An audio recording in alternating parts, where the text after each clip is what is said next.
So in this next section, we've been through a couple studies using our basic mannequin to shift it into being of a couple different types. We looked at the early male types from American History Illustration. So now let's just try some generic differences in body type. I'm looking at the 88 Olympic team here and some of these photographs that I like using for their depiction of different athletes and in their different kind of guises. So let's take a look at this one here. So that's a contrasting body type now. Generally, I try to keep, the thinking of proportion being consistent. So let's say there's always that 8-head marker, right? And I could use that halfway to begin to subdivide the body into the different head heights as a standard, right? So that would give me my half head or halfway between, and then head 1, 2, 3, 4. This is just a way to give an overall map. But I get it. Like what most people will say to me after this is, I know, but like my legs are really long and my torso is short and I've measured it, and okay, like everybody's going to be different. Totally cool. But this is a overall that you can use to help orient yourself and then just shorten or lengthen parts. I do understand, appreciate everybody looks different. They're just variations, but it's too hard to start with variation and then learn every single variation on its own. So I want to start with something that's kind of uniform or unifying and then work my way into specifics after that. So let's do this one. And maybe this one we'll focus more on the modification of each part. So if I'm looking at the head, we did what's our generic shape for the head. It was kind of that egg, but with the slightly straighter area for the chin. So I know off the bat, it's not like that. This guy's head and face looks rounder and a little shorter. So maybe I'll just go right to that, right? So I've modified the shape almost instantly. The tilt and the rotation are part of that same. So the tilt was in the way that the vertical lines assessed or set up the lean, and then the center line is that vertical. So that would be my head. The neck is a slight stretch to pinch to it. So I'm going to bring a C and an S curve off the side. It's also pretty broad. So this is a wrestler. So now we're thinking of a body type that might be stockier, more stable, right? And so how I want to interpret that is, you could even write that if you're doing studies off to the side. What is the body type and form language of a wrestler, right? How do I communicate that in the way that a figure is drawn? Maybe I'll just put some ears off here onto the side to get that sense of proportion to the head. So in the other version, our neck was more slender. That's kind of my placeholder for the throat, and then I would wrap muscles around that. So instantly here, we're kind of beefing that up. And so I've made it broader, and then I've pinched and stretched it like that. And now we're into torso. So the torso, let's start with the tilt. So here's my tilt. His head, to me, looks very small compared to his rib cage, pelvis, torso form. So I'm going to move this out. I'm going to take this line. So let's map that part out. His torso shape would be this, but I'm extending when I begin this part. So that's an immediate adjustment or distortion of the overall proportion. That's bigger there. And then now let's taper that in. And then so it's also not consistent. If I look at this torso shape, it's not the same top to bottom. Like this part feels broad, then narrow, broad, kind of then narrows down to the waist. So if I want to start to work into this, let's say pit of the neck, wherever I find this relative to the overall length of the shoulders, that's how I interpret the turn, so the rotational aspect of the torso. So that can give me the aim or the direction that faces. Now I'm thinking about the modified body type with the continuing lay-in. There's a shift in the pelvis back up in this way. So that's kind of the weight of the leg on the pelvis and how it's impacting the top of the body. So I'm narrating this so that you can hopefully find and see or think the carryover of the benefits of our last approach, of working through all the mechanics of the body and seeing all those things. You get to a point eventually where you don't have to do it anymore, and it kind of enough work in that area will just carry over into another approach. It's all the same stuff. It's you just implying it or applying it differently. So there's his torso shape. And then maybe I also scooted up his midline, right? His halfway point, because he looks a little shorter. And then here's some wrapping lines. And then what would be, if we were to, another good exercise for this can be, like I understand the form language of this body type as a function of representational imagery, because I'm looking at a naturalistic figure in pose. but how could I understand this well enough to the point where I would take it and exaggerate it? So what is it that is characteristic to him? Is it this? Is it the language of the brute? Is he the brute if we take it to the extreme? And that brings us to an interesting question of style. So what is style?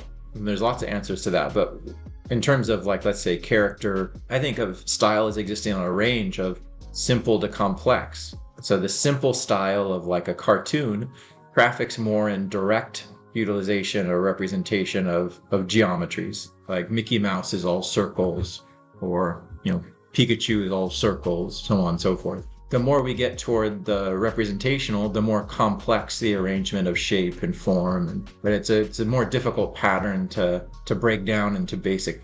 And then what I would use this sliding scale for is where do other things line up. So maybe like some kind of style that exists halfway in between, like Overwatch. Overwatch is maybe like somewhere in the middle. Like it's discernible geometries, but it's kind of halfway in between, completely stylized as geometric and then representational on the other hand. That might be a midpoint. So it's how much or how little you distill your simple geometries can be a functionary of style.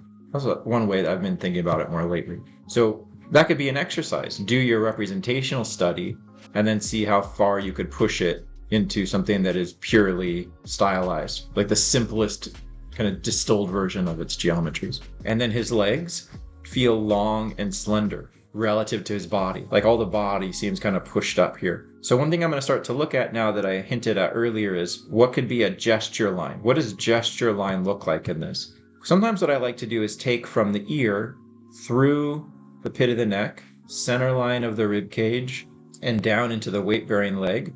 I can find one unifying S or C curve. So I like to try to orient and understand the forms and how they arrange along that line quite often. It's not a must, but it's something that gives me a through line to kind of hang things on if I ever feel like I'm stuck, or if things feel slightly disconnected. Maybe I've lost a bit of the connection in the way that I move from one form to another.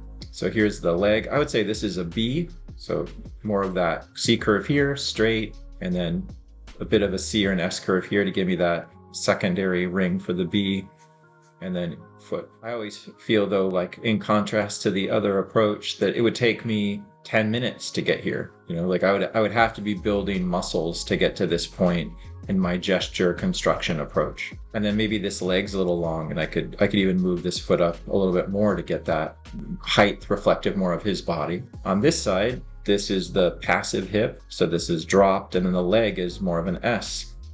And then this would be where you could think of this as having some parallel relationship to Riley, in the sense that gesture and relational lines kind of move from the projection of one into the other. So like taking the outside of the body and following it into the stretch of the leg. Could be a way of extending lines that feel like they're with longer relationships. Even kind of Loomis-y, in the sense that Loomis would look at gestural lines as contours that could relate from one into the next, and not abstract lines like I would use in a gesture on the inside of a body. So that's here. And this is the S. So the S would be mass of muscles held high here. And then I'm looking at the S as the exchange of that height into the curve of the calf here. And then here's so that would be our shape, or our part, its position or its gesture. And then the perspective is, well, I guess it's going this way. And maybe my calf got a little low there, so I'm just going to scoot that shape up. So there's my body type. And then for the arms, in terms of creating better connections, you can see I put these little door wedgy shapes here that would be thinking about the trapezius shape as a geometry. You could pull a line through that and then create a rhythm that pulls out into your arm. So this guy's got an interesting pose that we might want to think about. How does the pose of a figure, create nice continuity with body type? And then how would you match that with the character? So I think it's fun to have all these, see if you can create consistency between them. Like your character, if you want to create an experience of a character, they should have a discernible body type that is manifest of that character. A villain should look like a villain, and that the positioning of their body as pose should match a nonverbal that is consistent with type and character. So it's just that layering of information. So in this, we have kind of like the brutish or stubborn looking wrestler that's matched in a stubborn kind of top heavy torso, small head. And then there's some kind of match in the stubbornness of the posture, where the hands, it feels like very abrupt and definitive, his position. The hands on the hip, the extension of the elbows out to the side kind of broaden that upper torso shape even more. And that would be, another good reason to study gesture in isolation so that you can bring all these things together. And then on this side, so here's the same. I'm doing the line or the two gesture lines to create that upper shape. So in the positioning of the arms, I said you could do an S curve. That's one way to remember it, or the triangle, or point, or arrow. So that's one way to look at the upper arm. But notice when I'm making the triangle or the arrow that I tend to break the upper arm into two lines. So that's giving me a gesture. That's a width for the arm going in the direction that I want it to go. And then when I'm done with that, I'll stop and then start a new direction with two lines that create the width of that arm, or lower arm in this case. And then that will always kind of just flow into the hand. And then maybe this one goes back a little bit. I'm doing the same thing over here. And I would treat the leg the same way. If that were the leg, I would just put a foot on the end and that comes in. Right? So that to me then feels very different than what we did over here. It's a totally different body type or story than this character. That gets to anatomy without needing to do the muscles, really, in the way that I would see it here. Want to learn from Michael? Check out his Introduction to Figure Construction and Head Construction courses on Proko.com. Both courses have hours of demonstrations, lectures, and student critiques. If you're interested, click on the links in the description. Thanks.